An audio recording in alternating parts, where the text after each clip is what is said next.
In today's video, I am going to teach you how to create agreement form in Pandadoc. To begin, sign into Pandadoc and go to the Documents area. This is where you create, manage, and organize anything you send for review or signature. Once you are in Documents, look for the option to create something new. Click the plus Create button and then choose Templates.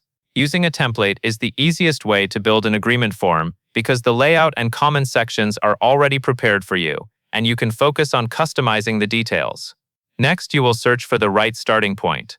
In the template gallery, use the search bar and type agreement. You will see a list of agreement-style templates. Select the template that best matches what you need, and then choose the option that says Use this template.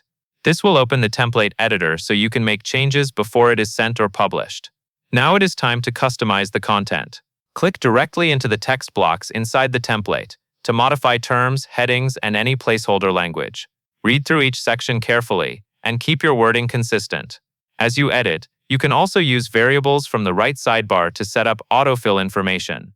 Variables help you reuse the same template again and again because key details can populate automatically when you create a new document from the template. This reduces manual typing and helps prevent mistakes. After your text is set, add the signing elements. Click Fields, then drag a signature block into the correct location on the form. Do the same for a date field, placing it near the signature area so it is clear when the agreement was signed.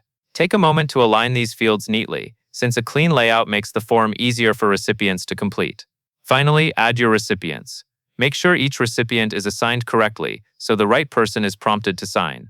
When everything looks correct, choose Send, and then Publish.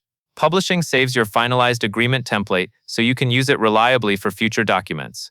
And that is all there is to it.